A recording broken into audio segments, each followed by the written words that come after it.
Sherman here for you. Cut the rook in line, so you guys got to make it quick.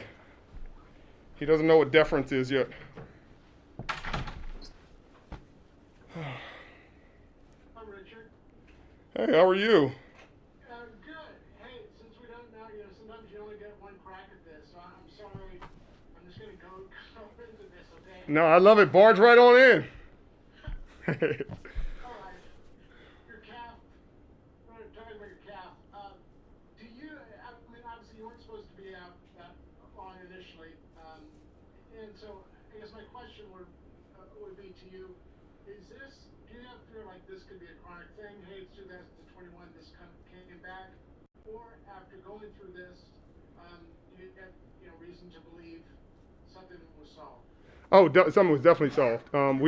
It took a while to get it solved. Had a few setbacks, but no, I'm not expecting this to be anything chronic. It was cool because we were able to get to the bottom of some deeper lying problems and get those corrected so that we didn't have anything in the future, which was, it sucked in terms of the time missed, but it helped in terms of the long-term prospects.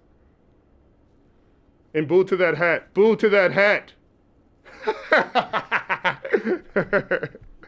on purpose, sure. Right, I know he did.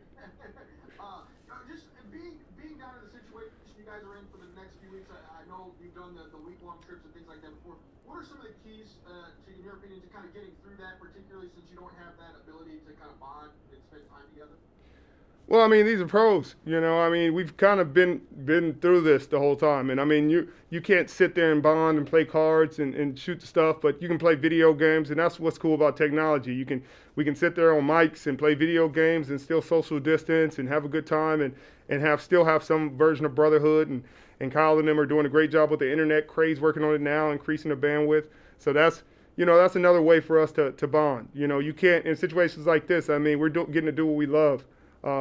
Regardless of the circumstances, there are people out there losing jobs, losing houses, having huge issues, and we just feel sorry for the county of Santa Clara that we can't do more. When you get kicked out, there are so many guys that are active in the community, and the holidays are coming up, and we can't go back and give away gifts and be able to help the people in need. That's the unfortunate part of this situation. But, in terms of what we got to do, it's very minimal.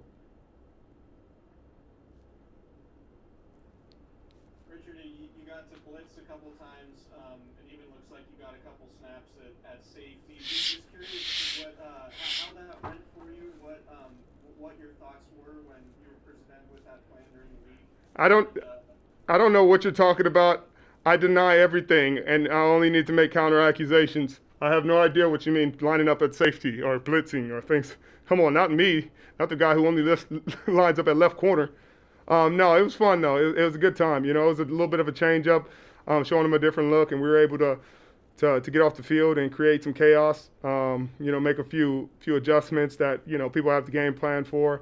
So it was fun. It's fun after 10 years of playing in the same spot. You get to mix things up. Hey, Richard, last year I think you only got 4 snaps with both you and Jason Verrett out there at cornerback before he got hurt.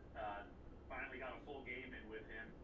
How exciting was it for you to watch that film with both of you at the opposite cornerback spots? And what can that potentially unlock to the defense if you guys are able to get a string of games, 2 top-level corners in there together? It was really fun, and it was a great time. And I mean, honestly, I'm just trying to put it on tape. JV has been having a fantastic season, and I just got to live up to the standard. E-Man was playing well before he went out, and I'm just going out there. I think us playing at the level, just energizes the defense. You got guys playing hard on the edge, guys playing hard everywhere. Kerry Hyder putting pressure on the quarterback.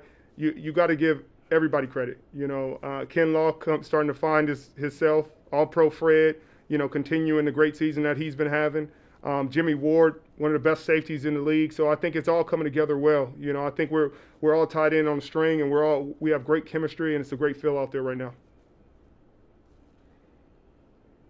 With Shaquille injury, you guys aren't terribly deep at safety.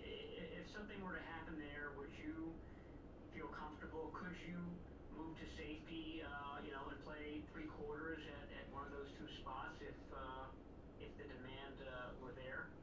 I think I could. I don't think that it will ever come to that. You know, we got better depth than people perceive. You know, I think, you know, and it's getting even better. You know, with the guys they just brought in, with Chris Edwards, he's had a fantastic day, and I think that every time, you know, situations like that come up, it gives the team to reveal and to show how much depth we have and how great the players are. It gives guys an opportunity to show their talent, and so. I don't think it'll happen this year, honestly. You know, I'm pretty comfortable at the corner spot, and I think we got enough people back there. If it had to come to it, I could do it. Richard, Robert Saleh just said that part of what makes your defense so good is guys like you, Jimmie Ward, Fred Warner, just studying film like lunatics, basically. How did you, when you were out and dealing with your injury and couldn't really be in the locker room around guys, how did you sort of stay involved? Brandon, how you talked about how you helped him on the field once you got back in terms of understanding how corners are going to cover him. How did you stay involved when you were dealing with your injury? You just try your best to have conversations with guys and to try to honestly try to stay out the way. You know, you kind of let guys come up to you as much as you can because, you know, those guys are grinding every day and you really don't want to get in the way of their grind and their routine. So you kind of just leave it up to guys to you know, be available. And if guys want to have a conversation, you do your best to give your input and give your insight. But at the end of the day, you know, I was out and they were playing. So I wanted to help in any way I can, but at the same time kind of stay out of the way and really, you know, be as great of a teammate as I could. Couple more guys. Hey Richard, Robert Saleh just compared Josh Allen to a young Cam Newton. What would your scouting report be on the Bills quarterback? A little different because they ran Cam more and they kind of created the offense around him. I think Josh is making the adjustment this year and really standing in the pocket and really letting the ball go. His passing numbers are really extraordinary right now. And he's using, you know, every receiver. There's nobody he's just, you know, beating in on. You know, obviously Stefon got there and he's been featured, but John Brown has been featured. Beasley has been featured. It's been everybody. You know, he's really spreading the ball around evenly. You know, he's getting it to the backs. He's running it when he has to. But I think he's doing a great job because he felt like, you know, people were kind of boxing him in to being a running quarterback, and he really wanted to show his arm talent. Richard, could you give us a little bit more on Stefon Diggs and what kind of a receiver he is as opposed to some other guys that the 49ers have faced this season? Well, Stefon is really dynamic. You know, he's underrated, but, you know, his talent has continued to shine week in and week out. Just about every game he's made a huge impact play for that team to help them win the ball game, or help them, you know, some highlight play of making a guy miss or misdirection. His routes are really crisp.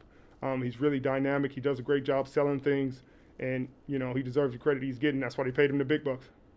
Last one. Richard, Robert Saleh said Jimmie Ward is one of the best cover guys in the league. What is it? How would you explain his skill set that makes him such a good cover guy? It's hard because being a great cover guy isn't like it's not something you can really explain. It's like, how could you teach a guy to be a great cover guy? You can't. You know, there are certain things you can tell him, hey, play to your leverage, do this, get your hands on. But Jimmie has great natural instincts, and not just to cover tight ends, not just to cover, you know, guys who are slower or bigger, you know, et cetera. He can cover anybody. He can cover the fastest, quickest guy. He can cover the big guy. He can cover the tight end. He can cover a back. And that's what makes him so good, is because he's so versatile. You know, there's nothing he can't do. If they had freaking 5 clones of Jimmie Ward, then, you know, they'd be a hard defense to throw on. They probably play man coverage every play, and it'd be very difficult. You know, he's that kind of player. He can play any position, and that's what makes him so valuable to this defense. It wouldn't work without his versatility. Some of the things we were able to do, we wouldn't be able to. Thanks, Sherman. Thank you. Make sure you subscribe, faithful.